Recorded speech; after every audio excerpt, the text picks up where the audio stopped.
This week's episode of the Moonlight Graham Show is brought to you by the People's Company. That's right, they are back as a sponsor because so often I hear from farmers throughout Iowa and throughout the Midwest who are listening to the podcast while they are planting, while they are harvesting.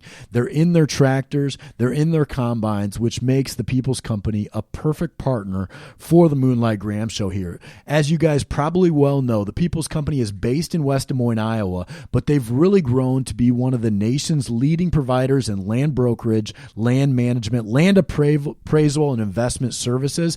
These guys, and I know Andrew Zelmer and Matt Adams over there at the People's Company, these guys live and breathe farmland, farm management, and they know that industry better than anybody. So if you're looking to buy a farm, sell a farm, having an auction coming up, call the People's Company. They are the best in the business.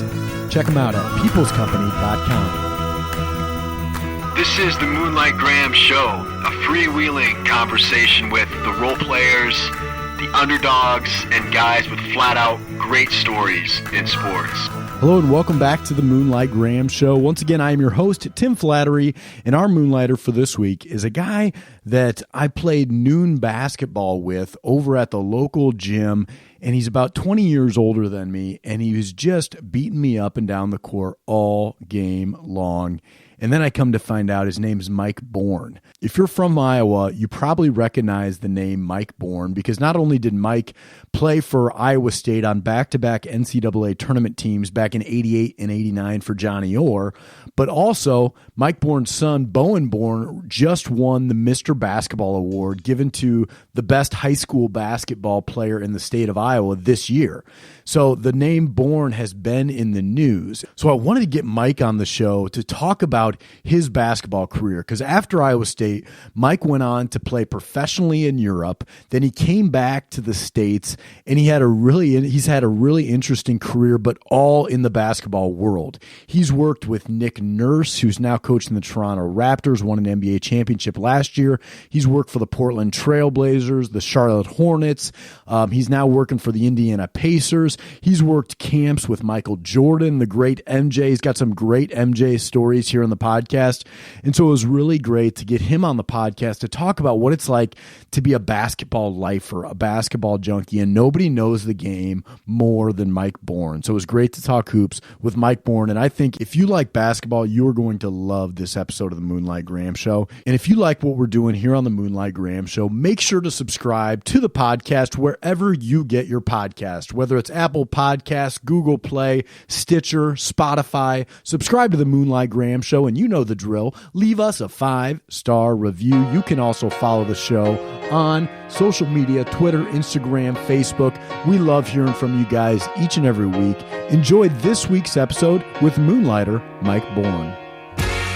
But before we get to our interview, I know it's a tough time right now and a lot of people are out of work.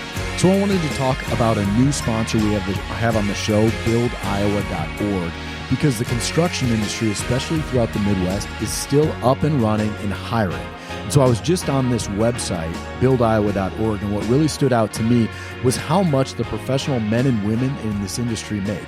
Did you know that professional estimators on average make between $62,000 and $80,000 a year? How about crane operators? What a cool job that is. They make between 60 and 70 grand a year on average. The other great part about buildiowa.org is how they spell out exactly how you can get started in the 27 different careers they have listed on the website. They have active resources to companies that are training and hiring. That's right, hiring right now. We know some of you Moonlighters are looking for a career change, or perhaps you've been impacted by this pandemic. If that's you, head on over to buildiowa.org and check out the incredible careers available right now in the construction industry. There's also a link to a job board that lists active jobs that are open right now. The good people at Build Iowa are here to help, and they want to make you aware that there are rewarding career options available for you. And for those of you on social media, check them out. You can find them Build Iowa on Facebook, Instagram, Twitter, and LinkedIn. That's right, buildiowa.org. So, Mike, you probably don't remember me, but the first time you and I met was actually hooping together over at Aspen Gym. And I remember, I think you got about 19 years on me, and we guarded one another. And I remember thinking after the game, like, that guy's got to be close to 50 years old, and he just put me through the ringer. Like, what is it that still drives you to play pickup, in your 50s a couple times a week? I mean, just a couple things. I mean, one is I love to still play. And a lot of that just comes from, just enjoying the game. I mean, I've played the game all my life. It's been such a big part of my life. And, whether it's watching it or playing it or coaching it or just being a fan of it. And so, I think that's a big part of it. And the other part is just, I think anybody, as you get into your 40s and 50s and 60s, a lot of people are just trying to take care of themselves and, working out and staying healthy. And so that's kind of it's one of the few workouts you can do where you don't feel like you're really working out because you're just going out and having fun and playing and competing. And, you get done. And as long, really for me, two things at my age, I feel like, if I can, just have a good time out there and not get hurt, I feel like it's been a successful day for me. But at the same time, when you've played, and I've guarded you some, I've seen you play quite a bit over at the gym, and you don't seem like the type of guy that's just going out to have fun. You're still competing into your 50s too. Yeah, and I think a lot of that's just kind of it's in my blood, it's in the DNA, and even days where I mentally go out and just say, hey, listen, I'm just going to go out there and have a good time and not try to get hurt. Like the competitive juices get going. And I think just about anybody would tell you that. And, I think you get in there and there's usually some pretty good players out there. And so I end up getting matched up against those guys. And yeah, your sort of competitive juices come out to, help your team, and you want to stay on the floor and you want to compete against the guy you're playing against. And so, I hear you on that. Some of that's just kind of the instincts and sort of the competitive juices just kicking in and just wanting to compete. Yeah, and I'm kind of the same way. That's probably how we ended up guarding one another over at Aspen. And is it tough for you because you've been at, some really high points of basketball? You've played high-level basketball over in Europe, high-level Division I basketball. You've been around the NBA for a lot of years now. Is it tough for you to kind of go down into the slums of Aspen to play with a bunch of fat guys, fat insurance guys over the noon hour, or is it all still the same game to you? Yeah, I mean, it's relative, and I think part of that is, being in my 50s now, and playing against some guys out there that are in their 20s and 30s. Yeah, I mean, sometimes you're just doing everything you can to hold on and compete. But, I mean, it's just I love hooping, and, it's a good group of guys out there that play at Aspen. And when I was growing up younger, I used to play down at the YMCA there, just the Walnut Creek Y. And, back when I was actually started playing in high school, but even into my 20s and 30s, I would play down there. And there was always, it was kind of the same group of guys, played 3 times a week. So even some of the guys that were in their 40s and 50s at the time, because those guys were playing 3 times a week, they were just good players. And part of it too is some of those guys a lot of them are pretty smart and they kind of understand how they play and how they fit into a game. So, you don't get guys trying to do too much, and I think that's just part of it too. Just playing with guys that do know how to play, and there's not a bunch of arguing. And so, like I said, man, I just love it. Can I go down and get a good sweat and not get hurt? And like I said, if it plays out for that day, that's usually a pretty good day for me. Right, and I was actually reading a quote that you gave in one of those Iowa State "Where Are They Now" articles, and it was talking about how you got to Iowa State from Nebraska Omaha back in the day. And you had said you had came to Iowa State because you wanted to get a degree in architecture. And I found that to be pretty interesting because your whole career's been around basketball, yet according to this quote, what led you to Iowa State was architecture. So what were you thinking at that time to end up at Iowa State?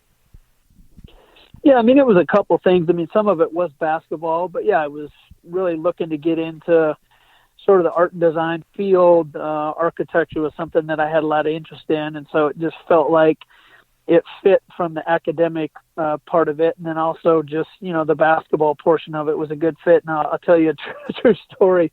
My senior year of high school, so so Drake, Northern Iowa, Nebraska, and Omaha, there were some other schools looking at me, but UNO had offered me, and so I ended up, accepting on a Tuesday night or whatever. And Iowa State really hadn't reached out to me too much at the time. And so on that next Wednesday morning, I'm sitting in class, and it was like the first or second class of the day. And somebody came to the door, and it was actually a letter from Iowa State. And when they walked in, and I still remember it was Mrs. Anderson. She was my home ec teacher, and she ended up giving me the letter. And I was like, "You got to be kidding me! I just committed to UNO on a Tuesday, and here comes Iowa State. They're going to make an offer to me to come up there and play basketball." What ended up just being, it was a letter from Coach Orr, just basically telling me congratulations on, accepting this offer from UNO. And Coach Hansen, Bob Hansen, that was the head coach at the time at UNO, was a good friend of Coach Orr's. And so anyway, just, kind of the irony of opening up that letter, well, to full circle, then 2 years later, I ended up leaving UNO, went to Iowa State. And I think the biggest thing was the academic portion. And then the second thing is when I knew I was going to leave UNO, I had talked to Iowa, I talked to Colorado, I talked to some different schools, Iowa State obviously being one of them. And when I went and sat down with Coach Orr, basically he was sort of the one person in one school where I felt like he's like, "Listen, we're going to give you a shot here. It's going to be really tough. We got some really good players. We know, we followed you in high school. We followed you in college. So, they knew how I played, but he just said, listen, it's going to be really tough. But we will give you the opportunity." And I think for me, just hearing that they were going to give me the chance was really all I was asking for. I mean, I walked on, so I left UNO on a full scholarship and walked on at Iowa State, but it worked out really well.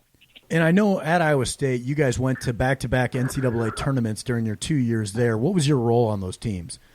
Well, it was a little different each year. Obviously I had to sit a year, my first year just because of transfer rules at the time. And that year was just a tremendous year for me, just personally and as a basketball player, because I got to go up, be on campus for a year, really concentrate on my academics, get adjusted to Division I basketball, because it was definitely an adjustment, and, playing at the time. So that team, my sophomore year at UNO was the Sweet 16 team for Iowa State with Jeff Hornacek and obviously Elmer Robinson and Jeff Grayer and Gary Tompkins. And so when I had to sit that year, it just was a really good year for me because I got to practice every day. I was part of the scouting team, didn't have to travel. So academically, it was just really good, not having to take on all the basketball part of it too. But, my junior year playing now, so my second year up there, I came off the bench. We had a really good team with, Jeff Grayer, that was LaFesseur Rhodes' senior year, again, Gary Tompkins. And so I was kind of almost like a sixth man. And then my senior year started pretty much most of the year and was, required to score a little bit more. But, each year, I kind of always felt like, especially at Iowa State, I played a pretty specific role. There was definitely better players, more talent. So I was kind of a fit guy, maybe not as much my senior year because I scored a little bit more, but I just was always trying to just do whatever I could to help the team win. What'd you learn from Garden Hornacek every day in practice that 1 year you had to sit out? Well, Hornacek, he actually had left. So he was a senior my sophomore year at UNO. And so when I transferred in, it might even been tougher because it was Garden, Gary Tompkins, Jeff Grayer, sort of that group of guys. There was Maurice Poole was a good player. And then my senior year I played with Terry Woods, Sam Mack, Mark Baugh, Victor Alexander. And so, there was just some really, really good guards up there the whole time, and just, guarding the quickness and athleticism of the players that were up there. Like I said, gosh, that 1 year just trying to guard Gary Tompkins, the year that I had to sit out, he was just such a good athlete, such a good player that I felt like I was getting better every single day just playing against those guys, even in practice. You mentioned him earlier, but LaFester Rhodes, of course, had one of the most memorable games in Iowa State history. He put up 54 against the Hawkeyes. What do you remember about that night?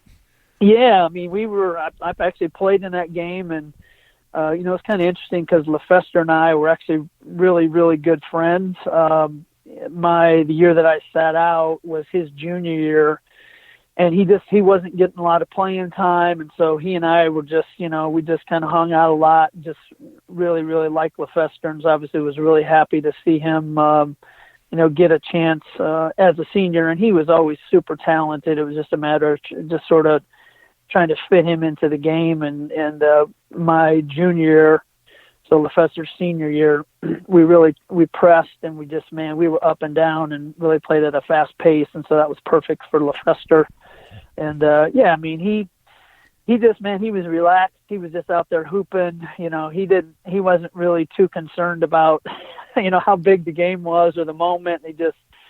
He played in practice like he did against Iowa, just out there, just hooping and running up and down and having fun. And he was kind of always the same guy. So it was really cool to see him have the success that he had as a senior. And obviously he was huge in that game, and he was a huge part of that season and why we did so well. So Johnny Orr has kind of become an icon from Iowa State. He's got the statue, he's got the Johnny's bar inside of Hilton Coliseum now, and he really is credited with creating kind of Hilton magic. And they would play the Tonight Show theme when he would come out, during those Big 8 games. What was Johnny Orr like, not just as a character though, because I think everybody remembers the character, but what was he like as an actual coach, the actual basketball portion of it? Well, I think the thing about him was he was a character even as a coach.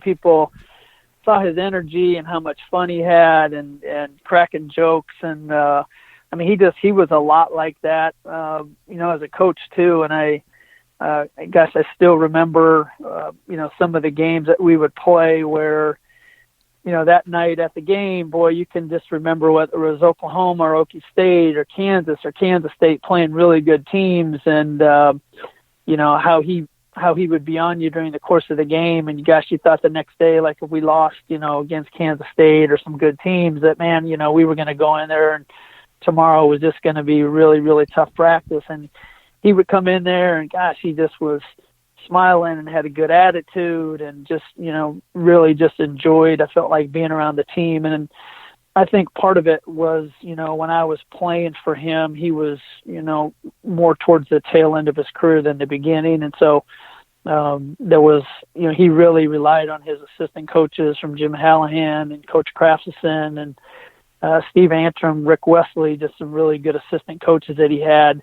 that he really allowed those guys to do a ton of the coaching, during practices and stuff. It just really had just a great passion for life, a great passion for basketball, really liked his players. And, like I said, I think maybe he was different at an earlier point in his career, because I think a lot of coaches evolve like that, where, you start your career and you're so serious and so tense about everything, and every game means the world. And I think as you move on in your career, you just have a better way of seeing things and better balance, and kind of understanding that not to be too high and too low. And it felt like Coach Orr did a pretty good job of that. Yeah, and after your career at Iowa State, you've had a pretty interesting basketball resume. You play over in Europe for a few years. You end up with the Des Moines Dragons. You're at Grandview for a little bit coaching, but I think an interesting part of me that I see is those Pella Windows teams. And there was a time in college basketball, and I remember when I was a kid, where teams would play these exhibition games before the season. And I remember a team like Marathon Oil was one of these teams, and Pella Windows was another one where you guys it would be ex-college players would go play exhibitions against, Division I teams. And that no longer exists, I don't think, today. But what was that like? Because it seems like a whole nother era of basketball when that was going on. Yeah, it was interesting, Tim, because I started the Pella Windows team based upon I played for Marathon Oil. Oh, and no so kidding. I spent I think two or 3 years playing in the fall with Marathon Oil. There was a guy named Glenn Sargent that actually he was the one that helped place me over in France right when I came out of school. Actually, I went on a touring 2-week tour over to France with Marathon Oil right after my senior year, so it would have been that fall, and ended up getting picked up by a French team because I was in France, and that led to sort of playing over in France and Germany. Yeah, I mean, I think part of it for me was I still really wanted to keep playing basketball, and sort of took a combination of wanting to play and sort of just being an entrepreneur and having played for Marathon, got a chance to see, I mean, basically Marathon Oil and Athletes in Action were probably the two best, AAU sort of traveling teams that were playing in the country at that time. And so I got Pella Windows to sponsor the team through Nick Nurse, who's a good friend of mine, and his brother actually worked for Pella Windows. And so that kind of led to that sponsorship. And so basically just kind of started a team from scratch. And we played, about 15 games every November against just, a lot of schools are from the Midwest, kind of mid-majors, some Division II schools. And so I was the head coach. I was the manager. I was playing. I drove the van. I washed the uniform. I pretty much did everything for about a month there in November. And then obviously, I was putting a schedule together. So I was reaching out to all these college coaches, trying to put the team together. I was in charge of, the players that played for the team, which obviously was, I had a lot of Iowa State guys and Drake players in Iowa, and, just took some really good players from those teams that were done playing, and they were like, hey, we wanted to keep playing as well. And some of those guys were just working jobs or trying to play overseas or in the minor leagues or whatever it might be. So we just kind of pieced those teams together. But yeah, I mean, it was so much fun. And we would go down and play in the national AAU tournament every year. And we actually won. We had a 3-year stretch that we played in the finals and ended up winning 2 national, they just called them kind of the open division. But, they had teams come in from all over the country. They'd come to Kansas. And so we won 2 national titles, in just the open division. And so that was just a lot of fun. And a lot of the guys that played for the team were, it was Brad Pippett and Howard Eaton and Ron Bayless, Troy Wade. Jeff Rubis was another a good friend of mine that played at Western Illinois, and just had a bunch of guys kind of through the years. Those were kind of some of the mainstay guys, but I'd pick up, Cam Johnson that played at Northern Iowa. He played 1 year. There was a guy named Frank Molak that's from Carroll, and just kind of, we'd had, like I said, we had about 5 or 6 guys that were kind of the mainstays. There was some of the Drake guys. Kevin Sams from Drake played, and man, we went and hooped and had a good time, and guys really enjoyed being around one another, and it was just a lot of fun. When you guys are playing like a Division II school, I got to imagine that you guys might be better than them, even though you guys aren't playing, collegiately anymore. But you guys are still in your primes of your athleticism, your basketball careers at that point. But when you're going to somebody's home place for an exhibition game, are you kind of being paid to lose the game? Well, that's what I think the referees thought at the time, right, was that we weren't supposed to win those. But, it was just so interesting because, a couple of things happened. One is we would play, if we'd play 16 games, about half of them would be Division II and half of them would be Division I. But the Division II schools that we played every year were always so good. So we, it might be playing like UNO, but like North Dakota State, South Dakota State, Morningside. We'd go to Northern Colorado. Just, man, there was just some really, really good teams. And then we would also play schools like Drake, Northern Iowa, Indiana State, Ball State, Creighton. And what would happen was interesting was sometimes we would beat some of the Mo Valley schools, but then we might lose to Northern State, or we might lose to North Dakota. And people were like, how can you guys lose to a Division II school, but beat some of the teams in the Mo Valley, or beat Ball State or Western Illinois or some of these schools? And the reality of it is some of it had to do with those Division II schools some of them were so good. And, if you took the top half of like the North Central Conference, which was all those Division II schools at the time, I mean, a lot of those schools would compete with, say, the bottom half schools in the Mo Valley. And so people always kind of, always were like, well, how does that happen? And it's like, hey, listen, some of these Division II schools are really good. And then the other thing that was always so funny is, because we did have an older team compared to the college kids we were playing, we would travel around, and because you're playing, I mean, we'd play, 15 games over about sometimes it was like a 16 to 20 day period. So we might play 5 or 6 games in a row, have a day off, play 4 or 5 games, have a day off, and then play 3 or 4 games. But the travel in between that stuff was always really tough too, because we did a lot of it by van. And so, we might travel and play a game on a Tuesday night and then drive 6 hours the next day, play a game, that night. The next day you get in your van and you're driving 4 hours or 6 hours or whatever it might be. And so we would get into some of these games, and I think teams felt like they were going to just, we come out, maybe we were a little sluggish because we'd played 6 nights in a row. And I think a lot of these teams thought, oh man, we're just going to run these guys over. They're old, they can't play. And what happened for us a lot of times was we were still getting the kinks out from being in the van, in the first half. And so a lot of times we would come back and beat these teams in the second half when you've got these young kids that are pressing us that you would think, well, man, how are we going to lose to these guys? But we would come back and play with these teams and beat these teams a lot of times just because our guys were just kind of getting warmed up and just getting loosened up and just kind of ready to play in the second half. And so it just was kind of funny just playing some of those teams that just sort of their reaction to how the game would play out.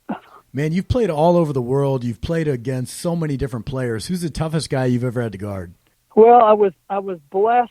I didn't have to guard him, but I used to work Michael Jordan's camp, and so I got to play with Michael about probably 5, 6, 7 different times, just with him at a summer camp. And obviously he was the greatest player that I ever played against or with. But he was in most of those camp situations. I was on his team, and just because of the way it kind of configured with the coaches versus the young guys. But gosh, as far as people that I played against, probably when I was in college, I played against Vernon Maxwell that played at Florida, and he ended up Houston Rockets playing for the Rockets. Yep. And then ended up kind of being matched up with him. And then the other one that was really tough was Mookie Blaylock from Oklahoma. Oh, yeah. This was he ended up playing 10 years in the league and just was quick, and he was a great defender, and their team was really good. So he just he could gamble, and he just put a lot of pressure on you, because even if you got around him, you had to drive into their size and all that stuff. So those were probably 2 of the tougher guys I played against. But yeah, just played against a lot of really, really good players through the years. Even in the minor league, just played against some good players. And then, through the years, like when I worked, in the NBA, I used to play. Sometimes I got thrown into pickup games out there when I played for worked for the Portland Trail Blazers. So just, playing against those guys. So it's just been a lot of fun. Played against and with a lot of good players and good people. Now, you mentioned playing pickup ball with MJ, and you hear the stories about his competitiveness. When you're playing just at those camps, is it, like everybody talks about, win at all costs for him, even if it's just the Michael Jordan summer camp? Well, it's funny because when I played with him one summer, he was so good about just kind of understanding the moment. And so when I was out there actually playing with him in Chicago, I ended up just kind of getting picked up by him randomly. He grabbed some of the coaches that were working camp, and we played against the college counselors. And the college counselors were just a bunch of guys that were from Nike schools that come out. And actually one of them was James Winters that had played at Iowa. And so he was over there playing. And this was like Wednesday or Thursday night. It was like at the tail end of the camp. And they had brought, so all the kids were able to come that night and watch the pickup ball. So like Sunday, Monday, Tuesday, Wednesday, they just had the coaches and counselors and stuff playing. So it was, there might have been 25 people in the gym. Well, then that last night, they're now bringing in all the kids, and then all their parents were able to come. And so they did the camp at Elmhurst College, which is a small school over in Chicago. And I don't know what the gym held, probably 2,000, 2,500. I mean, it was a pretty good sized gym, and it was almost packed. And we were playing, and you know, Michael just kind of let everybody kind of do their thing on his team until it was like, you know, hey, we need to really play now. And then he obviously stepped up and played. And so anyway, he drove to the bucket. I don't know if it was the second or third game, and he ended up kind of driving to the basket, and James Winters ended up like blocking one of his shots, and he blocked it like basically into the wall over at Elmhurst, which was about a 10 or 15 foot barrier behind the bucket. And so the place just erupted, you know, like they couldn't believe that Michael just got a shot blocked by James. Well, anyway, I was up top, and I'm on his team now. And so I'm checking the ball up, and MJ was like, throw me the ball. And so I gave it to him. I mean, he went right to the rim, just tried to dunk on everybody on their team, and he got fouled and hit. So, you know, we took the ball back out. He's like, give me the ball. So I threw it to him again, and he went about 3 or 4 possessions where, I mean, it was like his competitive juices, like, okay, this is going down. And anyway, he eventually scored, and we won the game. And so anyway, it was pretty cool. But yeah, he could flip it on, and you know, again, he was out there just having a good time, and but yeah, his juices definitely got going. And the thing about MJ, you know, is he's got that competitive streak, but he's also like the greatest to ever play. Like a lot of guys are competitive, but most guys can't back it up like that because they're just not as good. What other guys have you seen that have that competitive streak, but also, you know, when they want to be, like almost nobody in the world can stop them? Yeah, I mean, obviously MJ's right there at the top. I mean, I was able to watch Larry Bird just kind of growing up here and being a Mo Valley person. My dad actually coached football at Drake, and so he was around Drake when Larry was coming through. And you know, I think Larry's another one. I didn't experience it firsthand, like playing with him, but obviously got a chance to watch it. But you know, I think obviously all the great players have that. And if you're watching LeBron, if you're watching KD, obviously if you're watching Kobe, I mean, there was some of those guys that were just so tremendous when it came to that. And I think maybe one guy that I have had firsthand experience with and got to see it personally was just Damian Lillard. And Damian was a guy that, you know, I was in Portland when we drafted him and got to know him and still, you know, stay in touch with him. But I think he's another one too, that his ability to make shots and come through in the clutch and, you know, just all the things that he's done in his career and the success he has had has been really, really fun to watch. But he's definitely one of those guys that can come through in the clutch. Did you ever play against Bo Reed at Nebraska? Did you guys overlap at all? I did, yeah. Matter of fact, I think Bo, he played, maybe once or twice for the Pella Windows team when because we would play Nebraska. We played Nebraska for, I don't know, maybe 4 or 5 years in there when Danny Nee was the head coach. And yeah, Bo actually played with our team, and he would just play for that one game because he was actually just working in Lincoln, and we just picked him up for that game. But yeah, he was a good college player. Yeah, Bo's a colleague of mine, and we've had him on the podcast, and he tells some great stories, and you know, he's a great guy to have some beers with. But his famous story is he went down to Allen Fieldhouse and airballed like his first 2 shots, and the crowd called him Air Bo for the rest of his career. That's good stuff, yeah. So, you know, of course, you've done some coaching. You were the IBA Coach of the Year for the Des Moines Dragons back in the early 2000s, about 20 years ago now, but you've really made your name. You mentioned it with the Trailblazers as a scout and in their front office, and now you've been a scout for both the Hornets and for the Pacers. It seems like the game of basketball, especially in the NBA, has changed so much so quickly. So as a scout, what are you looking for night in and night out? Yeah, I mean, when I scout, I mean, basically this is my 15th year now.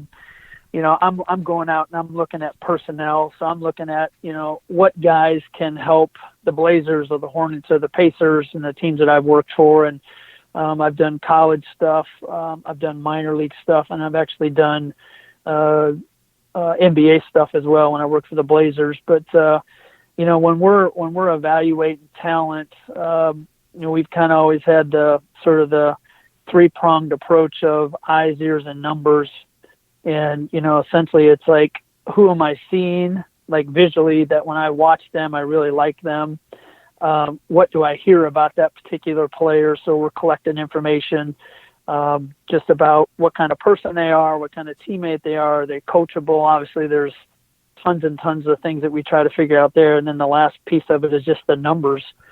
So, is the guy, does he score? Does he rebound? Does he do it efficiently? How does his team do when he's on the floor? And so obviously, eyes, ears, and numbers, you can layer sort of a lot of information underneath each of those that help you decide, hey, does this guy fit? And obviously, if we get a guy that we feel like he does really well in all three categories, then that's a guy that we're looking to, add to our team. And so I think for me, even when I was back, coaching in the IBA or coaching in the ABA, I spent 2 years in the D League at the time, which is now the G League.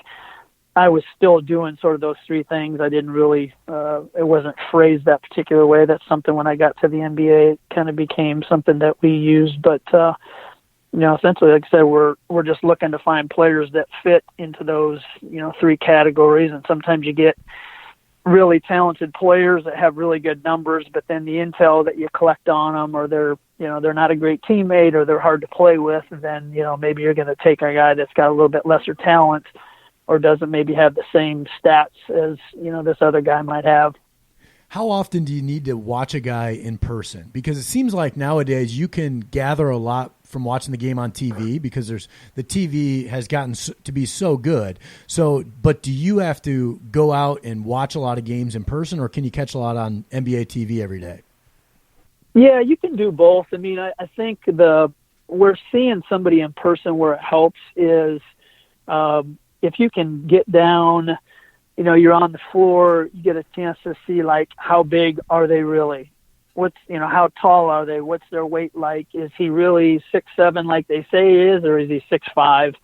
And then the other thing too, that when you go see a player play in person, you are the camera. So I can watch that guy the entire time I'm there if I'm watching specifically one player or two players. So, when it cuts to a commercial and, for that 2-minute break, if you're watching on TV, you have no idea what's going on. Whereas if I'm at a game, I can watch the player, I can watch him walk off the floor, how do his teammates react to him. If he gets his third foul and he's going to the bench and the camera's over here watching the guy shoot a free throw, I can watch him go to the bench and how does he react to the coaches. And, so there's just a lot of things where essentially I control the camera because my eyes are the camera versus, relying on the cameraman to do it, or again, the break. So, seeing somebody live definitely helps, because there's obviously certain things you can pick up on that if you're watching the game on TV, you can't. But that being said, if I feel like through the years when it comes to just evaluating players, that the more I can watch them play, I feel like the more I can get my hands wrapped around who they are and what kind of player they're going to be. And if you just see a guy once or twice, a lot of times you can make mistakes on that particular guy because, the high and low may be a big swing. Whereas if you see him 6 or 8 times, you're able to get sort of more of a middle baseline of what this guy's like. And, so it's interesting, to kind of go through the years. And I feel like every year you do it, every month you're doing it, you get better at it, just like anything else. And so, it's something that when you're trying to figure out good players and how they fit onto your team, there's a lot of factors that can help a guy have success or have a guy fail, and just a lot of gray area in between. So you're just trying to, do the best job you can to find guys that you feel like will really fit with your organization and fit with your coach. And, hopefully when you help draft a guy or you pick out a free agent for your team, hopefully you're putting a really good player and person into your team that can help your team win games. Right. And you mentioned earlier that you and Nick Nurse, your guys' careers intersected quite a bit. You mentioned that you guys were good friends. What was that first call to Nick Nurse like after they won the NBA title? Yeah, I mean, it was great. I mean, I'm just, I've known Nick for a long time, and he and I worked together at Grandview College here in Des Moines for a couple of years. And, he was just kind of starting his coaching career, and so was I. And we actually, I think, that first year at Grandview, I think we had two guys that were actually older than Nick and I were that were actually on the team. And I got thrown into a bunch of practices, and Nick was in there practicing too, because we were just out of school and had a lot of basketball juice still in us. But yeah, I mean, it was just so happy for him, because he's had such a long journey in all these different sort of venues, from the minor leagues to college to the NBA, and he was a player coach over in Europe, and then he coached for, I don't know how many years, but I think, having gone through the minor leagues myself, I mean, I spent 7 years in the minor leagues, and I was doing Pella windows, and sometimes you're kind of grinding, through high school or AAU or college or overseas, and I don't know, just Nick was going to be successful, and I didn't know at the time, nor did probably hear anybody else, that he'd have a chance to one day be a head coach, just because it's so tough if you're not an ex-NBA player. But, he paid his dues, and just super happy for him. And Nate Bjorkgren's another Iowan that's up there helping him. And Nick's just got a really good staff, and he's got a bunch of really good people up there, and their general manager, I guess Masai now is probably the president up there. I mean, he's just a really good guy and hard worker. So just happy to see their whole organization have success, but obviously really happy for Nick. And Mike, so much of your career has been, through the coach's eyes or through a scout's eyes. How tough is it when you see your sons out there, your two sons that are good basketball players now, especially your son Bowen, who had a record-setting career at Norwalk this year, or over the past 3-4 years now? How hard is it to take the coach and the scout hat off and just be a dad and watch your sons play? Well, I've heard this before, and it's so true, that I think when you've played the game and you have a lot of control into what goes on, when you've been a coach, even if it's an assistant coach or a head coach, you still have a lot of control of what goes on. Now, you don't have as much as a player, but basically it's like the player has the most control.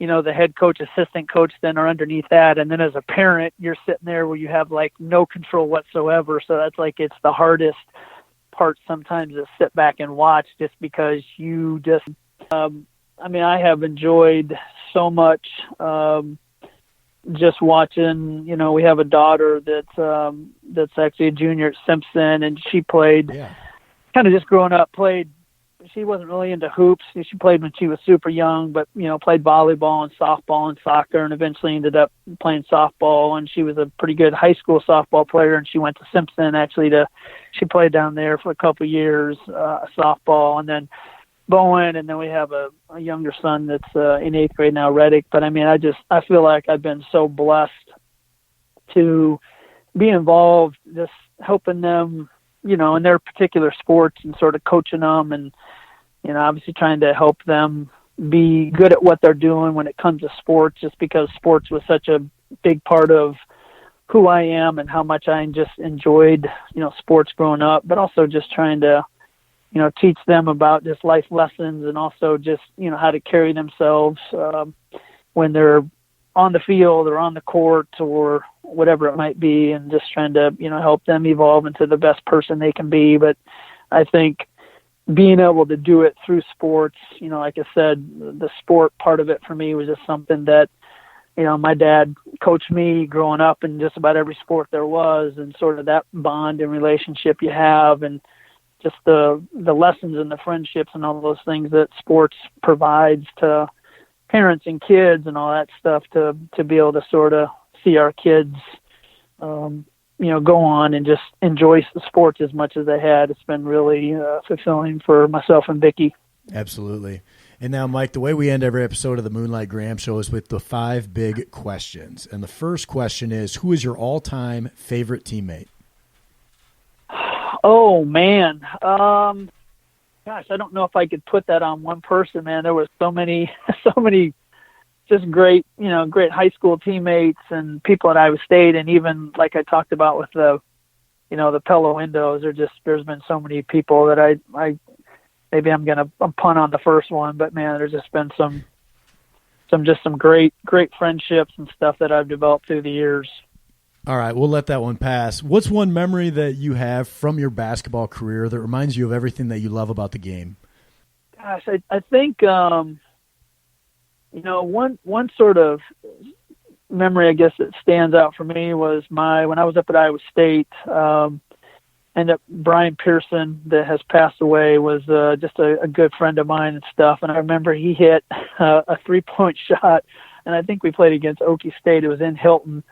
And, he ended up making a 3-point shot. And this was the crowd absolutely in Hilton was as loud as I've ever heard Hilton in a matter of about a 5 to 10 second span. And just because I think Brian and how hard he worked and the kind of teammate he was, and just to see him sort of hit that shot, that was sort of a single memory that stood out. And obviously you get into going to the NCAA tournaments and working with Nick. I mean, there's a ton of things, but probably that one moment in Brian was pretty cool. Oh, that is really cool. We've had Troy Skinner on the podcast, and it's fun to talk about, those Skinner-Pearson backcourts from the Palmer days. Yep. So is there anything that still nags at you? One game, I know you're a competitor, so like one game, one shot, something like that still keeps you awake at night? Yeah, and this is interesting because this has been something that's been a part of me for a long time, and it's actually been put to bed a little bit here over the last week. But if I could change, I think, one game in my lifetime, it would be when I was a senior at Valley. We lost in the state finals, and it was the only game we lost that year. We were 23-0, and we got beat in the state finals by 6 to Cedar Rapids Kennedy.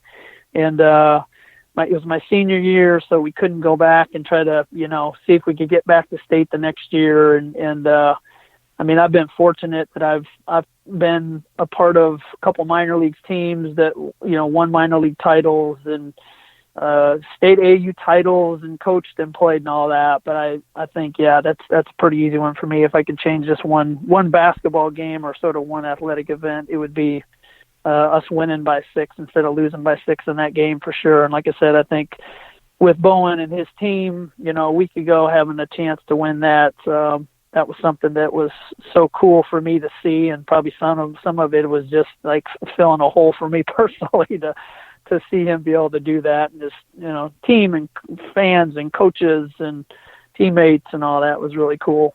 What are you most proud of? I guess like kind of two things. One, that when it comes to basketball, it's something that I have loved my entire life. It's just been a passion of mine, and being able to turn that into a career, and be paid to do it, something that you love doing. I rarely feel like I'm getting up and having to go to work just because I get to go and watch Iowa State play Iowa or go see North Carolina play North Carolina State. So probably professionally or as a career, that would be one. And then I think probably even more important for me is just our family. Vicki and I have 3 kids, and just so proud to see them and their growth and the people that they are and the people they're becoming. And they're all young and a work in progress, but I think just being a dad and being a parent has been something that, I've loved doing so much. What's the best advice you've ever received, Mike? Oh man, best advice. I probably could give you more of a quote than an advice, but I've seen this and something I've always believed in, that character is what you are when no one's looking, and I think that's something that, kind of throughout my life, I've always just tried to kind of live by those words in, different ways, whether it's just how you carry yourself or how hard you're trying to work at something. And I've noticed going back to the beginning of this interview, seeing you over at Aspen, hooping over the noon hour, you tend to be a shirt tucked in guy. I wear sweats a lot of times too, because it can be cold in there. But yeah, I am a shirt tucked in. Yeah, I kind of have a couple outfits that I wear pretty consistently over there, and I think a lot of guys are probably like, dude, this guy's got long sleeves on, he's got his sweatpants on, but that's my winter wear. Yeah. Well, Mike, I really appreciate you coming on the Moonlight Graham Show. It's been really fun, get caught up and hearing your story. So thank you so much. Yeah, Tim, thanks for having me. I appreciate it. Hey, you bet. Thanks again, Mike. Hey guys, thanks once again to listening to today's episode of the Moonlight Graham Show. And even though I do most of the interviews here on the podcast, there is a ton of work that happens behind the scenes that you guys don't see that make each episode possible. So I got to give a shout out to the Moonlight Graham Show team. First of all, Brian Sandvig, our producer.